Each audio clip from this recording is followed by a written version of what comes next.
Luka Doncic is a Los Angeles Laker. Kyrie Irving has a torn ACL, and Anthony Davis is probably done for the season. Everything is bad, and none of this had to happen. 1 month ago, Dallas Mavericks fans had all the hope in the world, and what we're left with now is this smoldering mess. Let's talk about the most self-inflicted disaster in the NBA.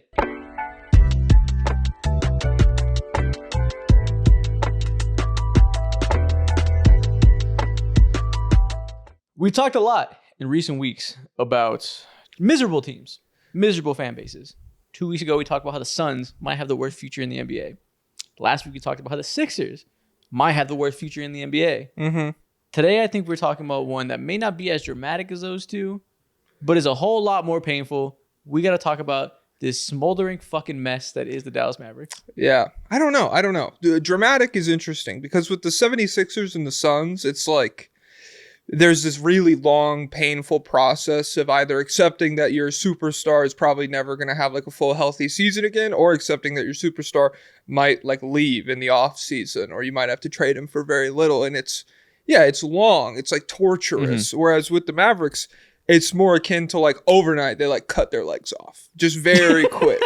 and now it's like, damn, it's so sad that I don't have legs anymore. And it's like, yeah. It is sad. In the dead of night, Itachi snuck in and slaughtered the whole clan and nobody saw it coming. That's really where we're at right now. It's really in the blink of an eye. Everything went from wonderful. You have one of the brightest young stars in NBA history to, oh my God, we got to make a 1 hour video about why this team is so astronomically screwed in the long term. Mm-hmm.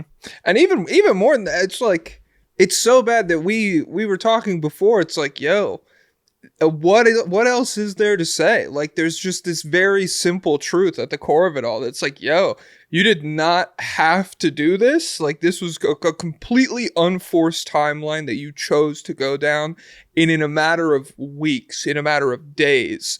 Like the next decade of basketball is pretty much cooked. There's not a lot of coping angles here. For those who don't know what we're alluding to, Shams reported 2 days ago now, as of the day recording this, Dallas Mavericks star Kyrie Irving has suffered a season-ending torn ACL in his left knee.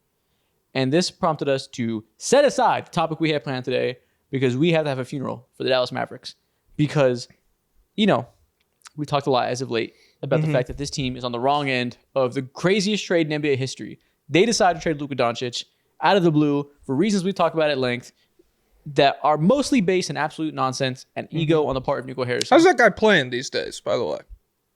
Yeah, pretty fucking well. I'll say that. Every time I talk about the Lakers and I hype them up, people yell at me, they're like, shut up. Yeah, well, no, I'm just saying, like, he's not 400 pounds. Like, he can run up and down. That's really interesting. Some of the reporting that I saw, I only read Nico Harrison state propaganda. And so, like, the way they were talking about it was like, yo, is this guy going to live 3 more years? Yeah, I know. But after that, things were in flux. Could have gone a lot of ways, right? They decided to move Luka Doncic in an effort to win now because they didn't trust his ability to lead them to a finals victory.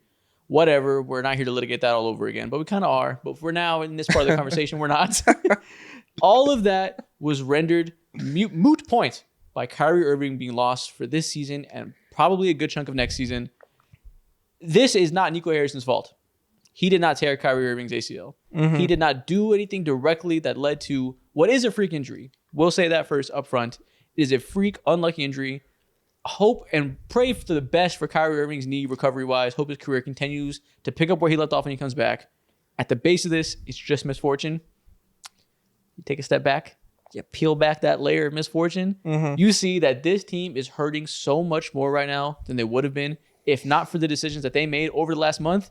So I think we have to view this whole era of the last month, which is really just 1 month, but it feels like a whole era of this team, as how this team destroyed their future seemingly overnight. Yeah, that's an interesting. You peel back the layer. It's like, I don't know, if you would like, if your ship got hit, if the Titanic got hit by an iceberg, that's essentially what this is. It's like before the Titanic set off, they're like, get rid of all the lifeboats. We don't need the lifeboats. It's fine. I want Anthony Davis instead. And now it's like, yeah, okay, well, you did that. And now this catastrophic thing has happened. And it's like, I don't know. There's any insulation from these kinds of injuries, any redundancy on the roster just completely goes out the window. And it's very sad. Yeah, the Luka Doncic trade was like getting rid of your like insurance on the boat beforehand because you're like, hey, everything's fine. We don't It's need literally unsinkable, guys. yeah. And then you hit the iceberg, and it's like, oh, okay, so this is the straw that broke the camel's back. And that's how I want to frame this Kyrie Irving thing is, most teams, every year there's teams that go through misfortune, go through stars getting injured. They lose a season, right? Mm-hmm. It happens quite often. It's not a symptom of a bigger deal. Sometimes you just get unlucky, and you're the team that gets fucked in this given year. That is totally reasonable. We don't have to pretend that's something linked to something that's not. Mm-hmm. But when you previously get rid of your reliable star and enter a win now era that has a small window to win, and then you have misfortune with other injuries like Anthony Davis, PJ Washington, Derek Lively, Daniel Gafford, etc., and then you have the misfortune because you set yourself up in a position where you can't deal with quite as much misfortune because your margins are razor thin because you decide to move off of a top 3 player in the NBA, it makes it sting that much more. And that's how I think we need to frame it, that while it's not entirely their fault, it's a little bit their fault. It's like the ACL in a vacuum. It is a freak injury. And like we've seen, I don't know, Twitter doctors, fake doctors, whatever, real doctors probably. Mm-hmm. A lot of people in the medical field coming out and being like, just because Kyrie Irving 39 minutes a game, a month and a half before this injury, that doesn't necessarily mean that that's like the reason this happened. It happened because his foot planted wrong and his knee bent the wrong way. That could happen if you're playing 25 minutes a game. But correct. the fact that, like you said, you shift it to, hey, we have 3 years to win a title, maybe, before the like average age of this roster is 37 years old, and then you lose a year and a half because your second best player is just cooked. Now he's gone. There's not a lot of like, I don't know. It's difficult to envision a few like ways that they could really fix this situation. Exactly. And yeah, it's important to state that he didn't get hurt because of their actions, but it's also important to state that you can't separate the previous actions from this one in terms of like their long-term outlook because they are very, very tied together. But like you said, Kyrie Irving post-trade deadline has played extremely well because he's played a lot of goddamn minutes with it. 38.9 minutes per game, second in the NBA only to Kevin Durant, who is also being elder abused. 28.5 points, 5.8 rebounds, 4.1 assists on 57% true shooting. He scored 42 to beat the Golden State Warriors, and he's had 5 30-plus games and 3 35-plus games in the 7-game span. He has been excellent. And, whenever they did the Luka Doncic trade and they sold their fans this crock of bullshit about why it makes sense, it was entirely based on the fact that we have Anthony Davis, we have an elite defense, and we trust Kyrie Irving to be able to be a lead guard that can facilitate this being Anthony Davis' team, right? Mm-hmm. So him playing so well was a good sign. We had exactly one game of this team clicking on all cylinders with Anthony Davis there, where you saw that vision. It made a little bit of sense, right? You were like, okay, we want Luka Doncic, but at least we're going to have a dominant team. I do wonder what Nico Harrison's brain was like for that the first half of the AD game. I'm the man. He's like, yo, oh my, this is so much better than I ever could have imagined. And then, I'm the man. Oh my God. AD had 26 points, 16 rebounds, 7 assists, 3 blocks in 31 minutes on 61% true shooting. Set all kinds of franchise records for what a player can do in one half. And then it got snatched away in the blink of an eye. And when this happened and Anthony Davis got hurt, it was like, oh, brother, of course. Naturally, this team that did this horrible thing to their fans and traded Luka Doncic is paying a karmic debt. They immediately get this version of their team snatched away from them for we don't know how long it'll be, right? It was reported when it happened. It's nothing serious, and he's since missed 9 games. Well, that was just such classic, like, AD kind of. Correct. I mean, you know, as like a Lakers fan and everything, just like AD gets hurt, and it's like, hey, this is like a 5-day thing. And then it's like 7 games later and you're like, can we have like a second update on that injury? Yeah. And they're like, no, there's just no, we're not going to talk about it. He'll either be ready soon or it's just silence again. Mm-hmm. So like that immediately, the whirlwind of having the first half being so amazing and seeing the vision through and then it gets taken from you, at least in the short term, sucks. This Kyrie Irving injury, you add it to everything else they already have. I feel like this puts them in a place that this short-term idea is gone for the next year and a half, right? Yes. Wow. If you decided to move Luka Doncic because you want to contend for the next 3 years, and half of that timeline is gone overnight, this is unimaginable pain that Mavericks fans just don't deserve. Also, like the 18 months thing is like one of the better scenarios. The idea that Kyrie comes back in 18 months and he's still like an all NBA level guard at, he'll be 33. He's 6'2". He's not like an insane vertical athlete, but he's definitely a guy who utilizes like quickness and everything in his game. It's an ACL injury at this point in his career. It definitely has like the potential to kind of alter the rest of the basketball that he plays. It's not guaranteed that we get the same version of him back, even though thankfully sports medicine is a lot better now than it has been like in the past. Yeah, and that's another point, right? Like if you only have 3 years, that's your timeline you're building around, and you lose part of that, I think you set those 3 years with Nico Harrison because you're looking around your roster and you're seeing the age of Anthony Davis and the age of Kyrie Irving, right? And like you said, this may end up being something that he completely recovers from and he's completely fine. We've seen numerous occasions where ACL injuries are just like time missed and they come back relatively unscathed after like a wrap-up period, right? At this age, it feels to me like it's, even if that ends up being the case, you're kind of just accelerating his age clock where you're making him just a little bit older so that timeline gets a little bit more condensed. Well, you're making the whole team a little bit because AD will also be older. He's like by no means an Iron Man, even though over the past couple of seasons he has definitely been more durable than like I would say the average of his career has been. And then you're also, I mean, I don't know, like it's definitely a team that's not like built around the necessity of Klay Thompson, but it would be sick to have like a good version of Klay Thompson still playing on the team. And for him, he'll be, is he 37 in a year and a half? I don't know exactly, but something like that. Yeah, it's, I don't know, like for like the 3-year time window that we're talking about here, the back year and a half is definitely not what the strongest version of this team would have been. It was next season was going to be the season where it was like, yo, we still have the tail end of Kyrie Irving's prime. We still have the tail end of Anthony Davis's prime. And we have all of these different role players that we've put together. Not to mention the aging part, but like the roster could substantially change over the next couple of years. It's not guaranteed that they like have everybody in the same spots. And the good thing is, they're screwed this year. This year is completely lost. Anthony Davis, go heal up. Don't even try to push it. They're probably going to shut him down. Hasn't been confirmed yet. Probably will be by the time you see this video. That's fine, I guess. That happens. At least they have the first-round draft pick for this year, right? So they can go there and hope something goes their way and they end up in a Derek Lively situation where they tank a little bit and get maybe the 10th, 11th pick, whatever they can fortune themselves into, and it can be a player that helps them next year. That's the silver lining, I suppose. Aside of this coming year, though, where you have that silver lining, it's just a regular loss season, we need to take a step back now. And let's link this to the Luka Doncic of it all.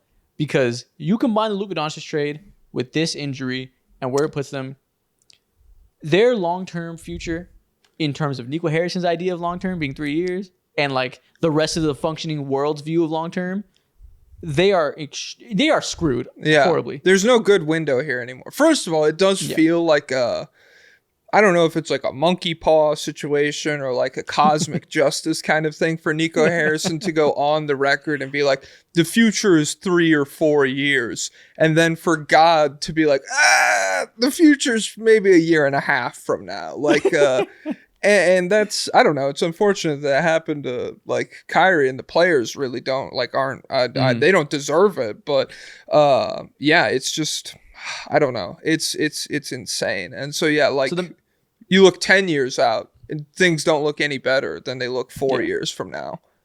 Let's talk about the next 5 years when we're talking about future. Because the reason this is so bad for them right now is, like you said, they recalibrated this timeline, right? Look at their pick situation. 2025, they own it. 2026, they own it. Great. The next 2 years, you're okay. You can afford to have this lull after losing Kyrie Irving and being dealt this bad hand, right? 2027, their pick goes to the Charlotte Hornets. It's top 2 protected through the PJ Washington trade. 2028, 2029, 2030, all 3 picks are sent out in pick swaps, meaning you'll have a first-round pick, but look at these teams. OKC, Houston, San Antonio, teams that should be good. You'll be picking 28th in the draft. You'll be picking late. And you have no control over your picks. You can't trade them because they're tied up in swaps. You can't do jack shit. You are completely unable to control your own destiny asset-wise. The reason we're tying this so harshly to the Luka Doncic trade is these moves and these picks were all sent out at a time in which Nico Harrison didn't have brain rot, in which he was thinking clearly, and he said, I can move these future picks because I have 25-year-old Luka Doncic on my team, or 24-year-old when he made these moves. We're going to be good forever, baby. Yeah. Nothing's ever going to happen to us poorly. So the fact that he did that in a time in which he clearly viewed the world differently and clearly didn't have as many diseases in his brain. What changed? What changed with his? That's the logical way to think about it. Like, that is what makes sense, is to be like, oh, 2028, when Luka Doncic is 27 years old, this guy who's been an MVP candidate for the past 3 years already. Yeah, I'm fine with moving that draft pick. I like how bad. And now you don't have that guy. And Yeah. now you don't have that guy, and you don't have the short-term success that you exchanged that guy for. It was already a dubious value proposition. So now you're both screwed in the short term and the long term. They're in hell. Yeah. They are in absolute hell. And it's incredibly difficult because, when you look around the rest of the league at the teams that have kind of sold a lot of their picks, there are always some coping angles in terms of, I think about the Suns, and I think about the potential for them, if they wanted to move Kevin Durant, to move Devin Booker, to probably get their picks back from the Houston Rockets if they were to make that decision. And to kind of say, hey, hard reset, it didn't work out. We're going to be bad for a while, but we're going to be bad with a purpose.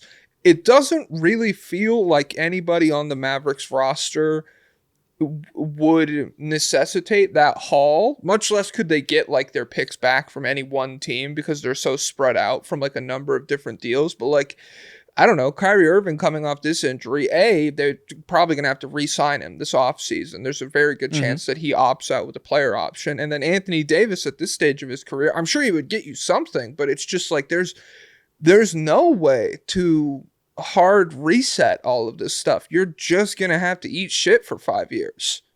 Yeah. And it's tough because coming off of the Luka Doncic trade, in which you frame to your fans the team over the star. We are building a program in which we view him as not being a culture fit. We view him as not being the best path forward. Yeah.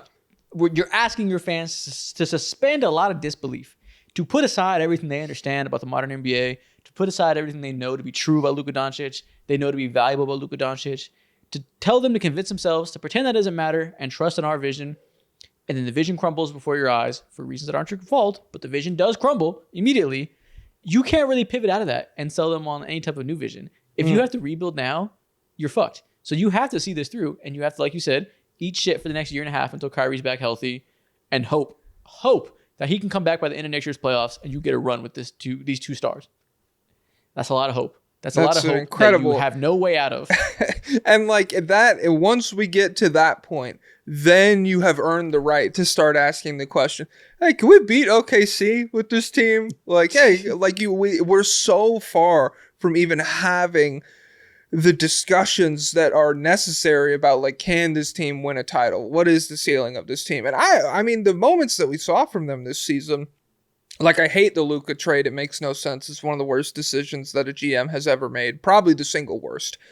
But in a vacuum, the Mavs were still going to be good this postseason. I do firmly believe that. Mm-hmm. And so, yeah. Now you don't get anything, and everybody's upset, and it's the gloomiest team in the NBA. There's not even a Jared McCain here. There's not a shout out to Colin Gillespie last night. There's no maybe we could get Devin Booker another run at something by the time he's 33. There's just Derek Lively's kind of fun. Maybe he'll be something. There's really no promise. It's sad. Yeah, it's very sad. And people are probably asking okay, well, end of the day, this isn't Nico's fault that Kyrie got hurt, right? So end of the day, it's just unlucky and there's nothing else. You guys aren't saying anything else outside of that. Yeah, there's not much else to say. You are just unlucky. It's true. That is undeniable fact. It's just misfortune. And I think you don't have much room for misfortune when you are in the position of no Luka Doncic, right? Yeah. That's that much is clear. If you're Mavs ownership, and you probably had a part in this move, right? You probably decided to trade Luka Doncic. You were probably okay with it. At the very least, greenlit it. Mm-hmm. You got some fans, maybe you fucking orchestrated it all to get the team to Las Vegas, whatever. Whatever element of that is true, and whatever element that the Mavs ownership has in this, how much loyalty, how much time do you owe Nico Harrison to see this vision through? Because they're going nowhere fast, and he would be quite the easy fall guy. I mean, I guess. I don't know. That's an interesting question. It's like, do you give Nico Harrison the leash to see this all the way through, to like keep making decisions around this project? And I don't know. To me, it seems like everybody's kind of on the same page in the front office, no matter how disastrous things get, no matter how unhappy it makes the fans, no matter how unpopular decisions might be. It feels to me like everybody who's in charge of the team is on like a similar plan, even like though it's one that everybody hates and agrees is stupid. It seems to me like they're just trusting Nico, and he keeps making short-sighted decision after short-sighted decision, and everything gets worse and worse. It's easy to trust Nico Harrison when the first move happens. When you trade Luka and you're like, okay, we have AD, we have the team. And then once you see your team reaping the negative benefits of that, and you have zero room to tolerate an injury like Kyrie Irving, and you're left with nothing now because of the fact you traded Luka, like, I wonder how quickly that sentiment changes when the whole room has to deal with the consequences that maybe they convinced themselves wouldn't come about, but now they're here. Yeah. I don't know. Part of me, like, I feel like everybody in the room kind of has the luxury to be like, that's just basketball. Like, everyone in the room is like, I own 4 boats, I'm a billionaire. like none of this shit really matters to me. I'm funding like fucking governor campaigns and shit. I got money in a million different pockets, baby. The Mavericks, this is just a ploy. I'm waiting to build the theme park outside. That's what I wonder want which to do. pockets the Mavs money is mostly in. I wonder where all this money is going in the Mavs building. Hey, guys, look it up. Guys, look up campaign donors. Look up where hey, follow the money. Where does it go? Don't Google Miriam Adelson. Don't do it. I promise you won't like it. Definitely don't do it. Definitely don't check those pockets. Yeah, man. Hey. Definitely don't tie that into this karmic debt they're paying. Yeah. Well, it's like, yeah, I don't know. I feel bad for the Mavs fans, and then you go all the way to the top, and you're like, oh, bad things are happening to this person. I'm kind of on board with that. Like, that's fine. Yeah, I don't give a shit. We'll get to that in a little bit, because there's definitely some stuff to talk about there. But you know what? We're saying all these things about why they're such a bad position. I feel like, I don't know if this is hyperbole. You let me know. Mm-hmm. I feel like this is the single worst year an NBA fan base has ever gone through. Actually, I'm not going to say that. I think this is one of the worst years a sports fan base has ever gone through for Dallas Mavericks fans. I can't think of in my lifetime, a single fan base that has a period more painful than this. Like, can you think of anybody else that's been more down bad than an average Dallas Mavericks fan? No. I've spent like literally the last month. That's been something that just pops up into your mind every time another thing goes wrong. It's just like, how many people have had it worse than Mavs fans over the past few weeks? And it's like, to be fair, I'm not like super versed in the worst decisions in MLB or NFL history, but it just seems so unprecedented. And you saw that by like the reaction of the entire sports world to be like, oh, you have one of the 3-4 best players in the sport, and we're just nuking everything. And then you don't even get to see like the short-term benefits of that. Yeah, I don't think anybody has it worse. Like, sure, there's some other teams in other sports like the Browns or some of the cheap-ass MLB teams that can't compete. That are just perpetually ass, and you know it.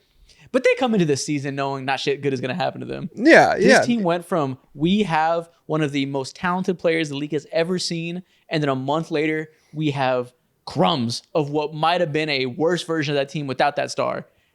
The 100-0 aspect of this makes us unmatched pain. There's been teams with a less bright future, but never has a team had such a bright future snatched from them overnight by their own accord, because the team just fucking felt like it, because they woke up and the vibes were off in the locker room one day and they're like, let's blow this bitch up. It's so crazy. Yeah, dude. And it's tough because I feel like the finals loss especially is just such an easy cope to be like, hey, the Celtics are a great team. That's not a team we're upset. We just got to make some moves around the margins. We'll be right back here in a couple of months, baby. And now, yeah, it just shows you how fast things can change when you put a psychopath in charge. People always say that There's quite the funny parallel there between who runs the Mavs and there's a psychopath in charge at behind the wheel running the whole organization into the ground. It's pretty interesting. Wow.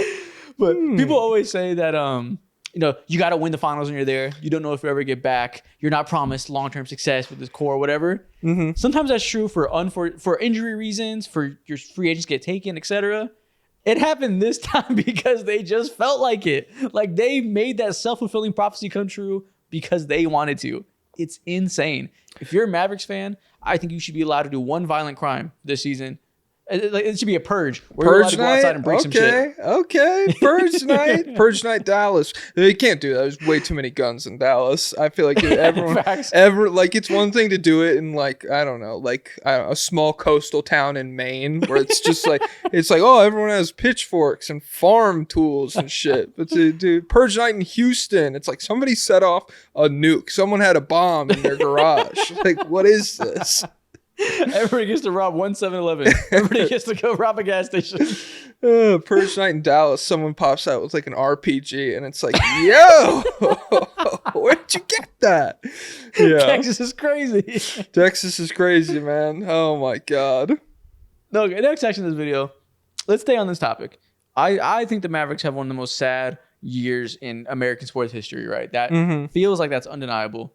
Let's talk about the other teams in the NBA right now who have the saddest franchises. Okay.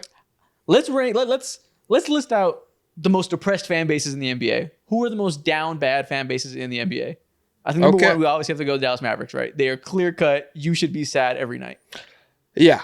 There's nothing. Even Max Christie's been playing bad lately. You don't get anything. We have nothing now. Like there's no Luka, no Kyrie, no AD, no good Max Christie. Yeah. All you got is Buc-ee's. All you got is Whataburger. Yeah. Damn. Damn. Shout out to Whataburger. But it's the Mavs number one, and to me it's not close. Okay. Do we put the 76ers on here number two? Are they the second most sad fan base after the Joel Embiid funeral of his knees? Yeah. I would say so. Just because there's so much emotion wrapped up in the whole Embiid story in terms of like the 76ers literally become one of the worst teams in NBA history. The whole trust the process tanking thing. You get him, you witness his rise from guy who started playing basketball at 15 all the way up to maybe the best basketball player in the world for a minute there. And then instantly it's taken away from you in a very similar fashion to the Mavericks, except the Sixers didn't choose to have it happen. They it's just the more normal route of like, oh, the universe decided this instead of Nico Harrison. Yeah, it was like a slow death, a slow decay over time. You watch the era come to an end, whereas the Mavericks just got like hit by a hurricane overnight or something. It was something insane. Nevertheless, still painful. I think number three, well, obviously we have to go to another team we talked about. Obviously, the Phoenix Suns are on this list. I don't even think anything else needs to be said. Good Lord. mean, yeah. Like I put them behind the Sixers just because there's less emotional attachment. Like Kevin Durant. Lost. Yeah, Kevin Durant, Bradley Beal. Shout out to KD, who's playing incredible still and everything. It's just like the city of Phoenix has not spent a decade developing an emotional relationship with this person. And so the fact that like the relationship has kind of deteriorated over the past couple of months, and it doesn't seem like this version of the team is going to be together much longer. It hurts a lot less than like the city of Philly being like, yo, is Embiid going to be playing basketball here in 2 years? Yeah, it's like you like did a rent a wife and she hates you and you're like, okay, well, it's time to move on. Oh well, sucks, but I don't have any attachment to this person. That classic scenario. That moment when you rent a wife and she doesn't like you. Come on, dude. That classic scenario. Hate when that happens. Oh my God. I choose my verbiage. Oh my God. Yeah, man. Fucking I think no down bad fan base list would be complete without the Chicago Bulls. Yeah. We transcend the pain of the first three here to a much more a much duller boredom. I feel like where it's like with the other three, it's like a white hot pain of like how could this happen? No, we were set up. Bulls fans are numb. Yeah, Bulls fans are just like Another Comfortably fucking numb. year. Another 10 seed, baby. Hey, Matas is Fourth looking pretty dimensional good. understanding of pain. It simply is. Yeah. It's like Hellraiser or something where they're just like, no, it kind of feels good at this point. Like I've come all the way back around on it. I don't even want a tank. Cooper Flag sucks, dude. Oh my god. Bulls fans, it's just the first three are really tough, and then you start to delve into more just apathetic franchises now. Who's number? If you had to do a fifth one to round out a top five, who's the fifth most sad fan base in the league? I would say the Brooklyn Nets, I think. I wrote them too. Yeah. Well, it's because the Nets are this weird combination of like, you got the cool Kevin Durant team for a moment. You've been decimated from that ever since, and you also refuse to bottom out. And so it's just this bizarre combination of like, hey, we have a bunch of guys who could maybe be good role players on good teams, but will never even be like the third best guy on a promising playoff team. And our coach is too good for us to like properly tank. Like we were going on weird 7-game win streaks and stuff when we should be bottoming out. And why is Cam Johnson still here? Like that's really like a distillation of how I feel about the Nets. It's just, why is Cam Johnson still here? Correct. It really boils down to that. Like the Cam Johnson of it all. Really, it's a recession indicator. I guess. Dude. Yeah. It's like the price of eggs. It's like, yo, Cam Johnson's going for how many firsts? Damn, dude. The economy's fucked. All right, man. Outside of, we've been talking a lot about basketball reasons, why this team is in such a bad spot, why Dallas Mavericks fans should be so sad. I think the other element to this we have to discuss before we finish this video, before it ends, we would be remiss to not talk about the fact that this team seems to be at war with their fans. They fucking hate their fans, dude. It's crazy. It feels like it's Mark Cuban sold the controlling ownership of this team over the summer. He is the person that, for better or less, built the culture of the Dallas Mavericks over the last 25 years since he purchased the team. He's gone, new ownership comes in. And I think a lot of NBA fans understate the importance of ownership in a team from like top-down ways. Like, they really do shape the team's identity everywhere. Yeah. And ever since that change happened, it's been a slow deterioration of the ownership to fan relationship with this team. And I think you're really seeing that play out in the way Mavs fans are talking on Twitter. It's just so defeatist, the general vibe of the team. We have we have protests outside the arena. Mm-hmm. It feels like a critical turning point where this team might lose a big bulk of their fan base, and I don't know if they care. Yeah, I don't know. It's difficult. Do you know exactly when the sell happened? So they dropped Luka 2018. I feel like Cuban sold, if I could guess, it'd be like 2022-ish, maybe 2021. But yeah. Yeah, it didn't go into effect until this past year. But when did it officially? He sold his major stake in 2023, and then in 2024 it changed hands. Yeah, I would just say this change, it's very the one thing I would point to is when Cuban was the owner, the goal was to be as good of a basketball team as possible, and everything else was secondary.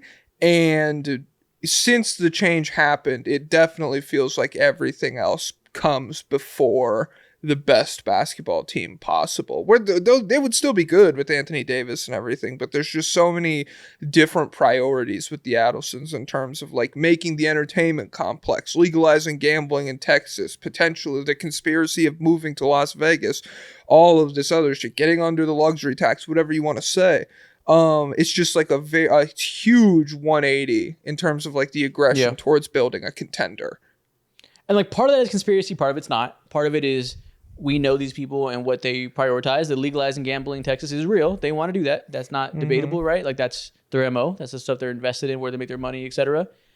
Now, the stuff about moving to Las Vegas, who knows what's conspiracy, what's not really the point right now. But the point is, fans are in a position where they have conspiracy theories like that, where the relationship has deteriorated so much that they might legitimately believe that they are being sabotaged to a degree that the only way that it makes sense is a team wants to do something that drastic. They say, this makes so little sense to us, and we're being treated with so little prioritization as fans, so little care in the way it's communicated. They don't do the necessary goodbye post. It's not communicated well. It just feels like the band isn't ripped off in ways that's insensitive to what we feel as fans.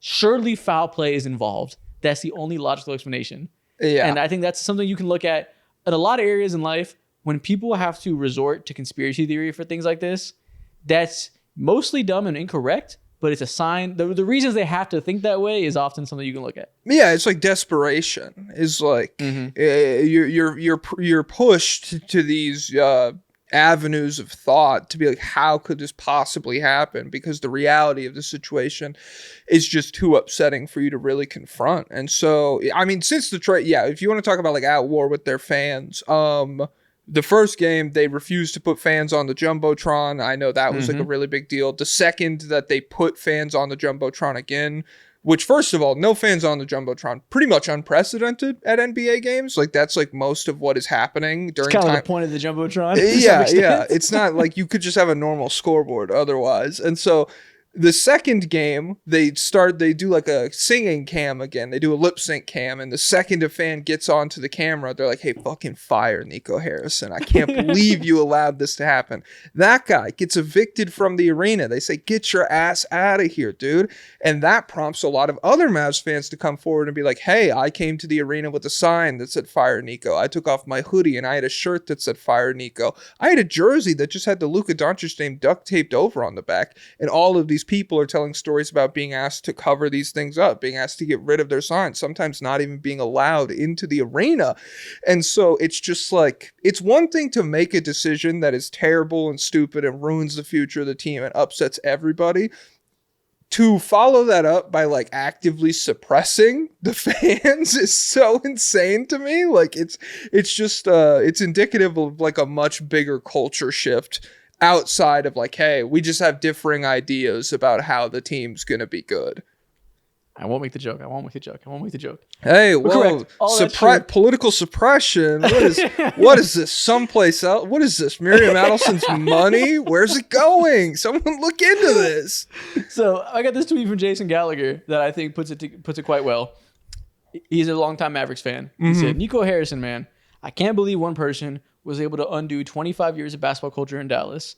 Everyone from diehard Mavs fans to players to execs are still stunned by the stupidity of this man's decision-making. I hope he loses his job soon. It's the only way this fan base truly turns the page on this abysmal chapter. And then below it, he says, people keep bringing up the owners, and yes, they're also stupid. But this decision was Nico's, and as dumb as the owners are, if Dallas has a halfway competent GM, Luka would still be a Maverick. Good take. It's both. The Mavericks ownership are enabling Luka to be stupid. They probably aren't leading a great ship themselves either. But Nico Harrison put them on this path, and people are obviously voicing their discontent. And the organization is on the side of, hey, keep that content over there. We don't want to hear it. Shut the fuck up. And then the funniest part is, amidst all this chaos, we get the headline that they're raising their season ticket prices by 8%. Yesterday's price is not today's price, ladies and gentlemen. Yeah. You're not just going to get grandfathered into that old like Luka slop. We're putting out premium product this year. 8% more, baby. Oh, not only do they make the product worse and do things that fans hate, treat them poorly as they give you obviously negative reception, then they're like, let's just shake them down while we're at it. How about you give us more money for a worse product? Dumbasses. Yeah, well, they have to pay. They're putting fire hoses out front in case of more protests. they're getting a new canine unit so that next time everybody gets around the Dirk statue and they're like, Dirk never would have let this happen. It's just like a full-on small military is being released into the public. So, yeah, I mean, it's I don't know. It's the capstone on what is like the most upsetting month in the history of the NBA from a subjective fan base perspective. It's not just that like your future's ruined. It's that like everything top to bottom in the organization is conspiring to upset you. That's a hilarious way to put it. And yeah, you said conspires to upset you. The main reason I show that Jason Gallagher tweet is the first line. It says, can't believe one person was able to undo 25 years of basketball culture in Dallas. That's how it feels. It feels like the death of a culture.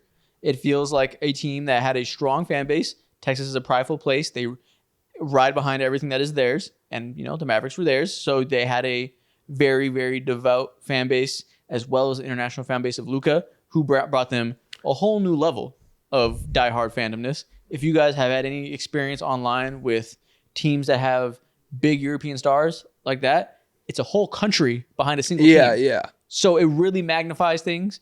You lose that overnight. You tell the entire European country, we don't care about you. Half our fan base is gone, at least in online presence framework. And then you have the home base of Dallas fans that are supposed to occupy your arena, supposed to occupy that 8% uptick in season ticket sales you want to sell. Who would go see this team? Who would do that? Like, it's just so insane to think about somebody being like, oh yeah, let me buy season tickets for next year, especially post Kyrie injury. I'm sure somebody will. Like, there are people who are going to watch the Mavericks no matter what, but it's bordering on mental illness.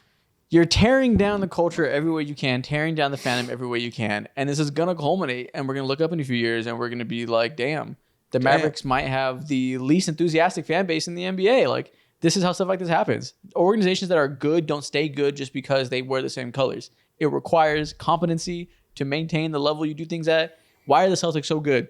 They've had strong ownership group after strong ownership group, and they have a culture that they maintain. They do things a certain way and are premium in most ways over time, from Danny Ainge. I mean, before that, obviously, you started with Red Auerbach, going down and down and down. Then in our time, you had Danny Ainge. Then you had Brad Stevens running the ship. Good ownership that empowered them. All the right things going on. You have to maintain that. You're not just owed that. And the Mavericks are showing that if you go the other way, you're going to feel that effect in your fan base. Yeah. I'm sure it'll be fine. It's definitely, okay. I'm sure something will change. Certainly it won't be the same people in charge for the next 6 or 7 years, and nothing will really, be any different. I'm sure this is just like a one season fluke kind of thing. All right, man. Before we get out of here, last thing you want to do, let's play a game. Okay. I'm going to name an NBA team. I want you to describe that team in one word. The state of that team. Just, whatever that means to you. It can be the state of them currently, their persona, whatever. Describe them in one word. All right. Let's start with the obvious. Dallas Mavericks. Apocalyptic. It feels different. It feels worse than bad. It feels like you can always imagine other things in other teams going wrong. You could be like, it could be worse if this happened or that happened. What could be worse with the Mavericks right now? Like, they could have more people have season-ending injuries, I guess. But like beyond that, it's just like, oh yeah, there's really not that much left to do. No, you're right. You're in the negativity endgame now. Like, yes. You're misery maxing. We're a critical mass, dude. Like, we're gonna hit a singularity where we're gonna be fucking interstellar. We do the interstellar bit so much on here. No, Murph, no. But like, that's where we're heading, dude.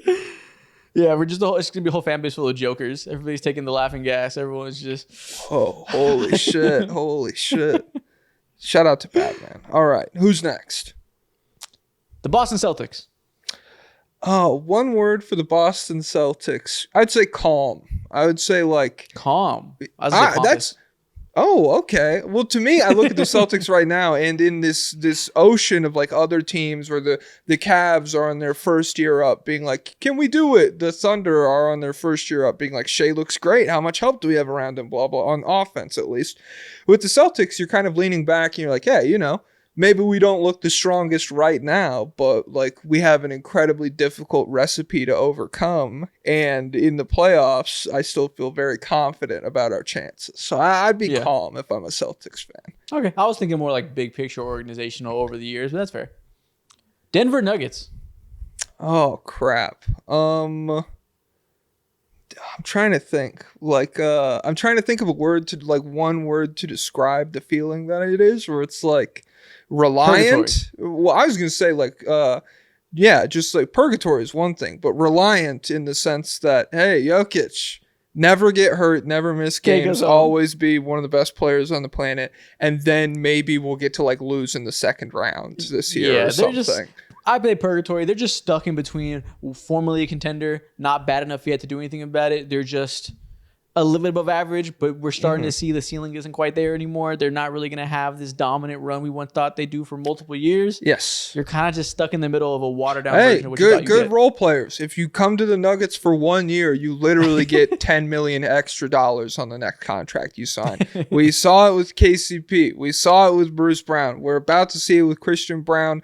Come play with Jokic, you will get millions extra dollars. I don't know what's so hard about it. Lakers. Hey, the Lakers. What do you like? What do you the orgasmic? What do you want here? Like,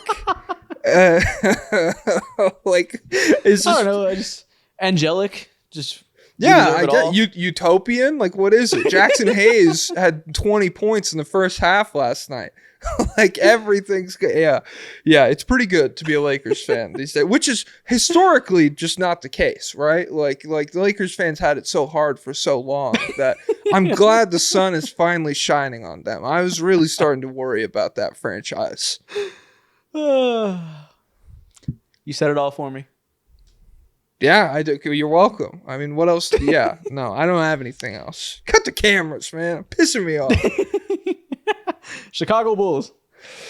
Oh man, numb. Well, yeah. The Bulls have to be numb at this point, where it's like every year they come in and they're like, "This is the year we get to tank. This is the year they let us die." And Jerry Reinsdorf and Arturas Karnisovas are just like, "No, I got 35 wins in the tank, baby." They're like the saddest old wrinkly dog you've ever seen that's begging to die and get put down every day, but the family loves him too much and they just makes him limp around all day, droopy eyed, not wanting to eat his food, not wanting to do anything. Yeah. But they're like, hey, at least we got him. They're like, yo, is your dog okay? Oh, yeah. We have to give him steroids twice a day. Oh, he needs his adrenaline. That's what he needs. And he's like flatlining. It's like, yo, okay, Spot. Come on, dude. Yeah. And they're like, oh, yeah, we're going to give Josh Giddey $30 million a year. We're all good. Oh, my God, dude. He's fine. playing the perfect trickster basketball right now, too. We're Contract like, year. We have a month of him being like a 20-point triple-double on good efficiency. And Jerry Reinsdorf's like, 40 mil. We don't want to lose him. Let's just $40 million. I don't want to lose him for nothing. That's crazy. The Golden State Warriors. Rejuvenated. Yeah, rejuvenated. Where I feel like the team post Jimmy Butler trade, it's not just the Warriors, but also Steph specifically. You're just seeing so much more happiness in his life. Like he's playing the game with joy again. You hate, and he's tough because like it's one thing for LeBron to be upset. He's a pretty stoic guy on the court, but Steph, like when things are going well for Steph, he's like giggling and skipping around, and when things are going bad, he's like, God damn it, oh! And so for him to be in a situation where he could be happy again, it's nice to see. Good for Steph. Clippers. Maybe delusional is the right word. I don't know. Where it's just like. They should have pathetic. We should have put them on the list of like fucked up franchises or whatever. Like they should be on that list vibes wise, but they're just having such an overperforming year that it's like, we'll worry about that later. I don't care. They're just like the poster child for inadequacy amongst their entire history. No matter what they do, there's always going to be unwanted. So I don't know. Just they're just sad. I don't even know. Like even when things go well, they immediately go poorly. Like a year later, and even when things are like you're overachieving, blah, blah, blah, like what's to be gained? Yeah, there's just such a small hope of them ever having true happiness in their lives that I don't know. God damn. That was mean.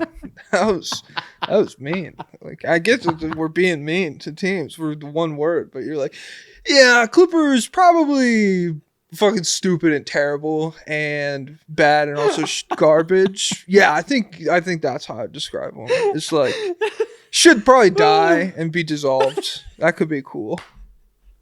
If we're still here, comment fuck the Clippers. Comment fuck the Clippers. Sorry guys, that's just he's in charge. He said it first, so yeah. Yeah, fuck. I guess. We'll see y'all next week. Peace. That's what an interesting note to end on.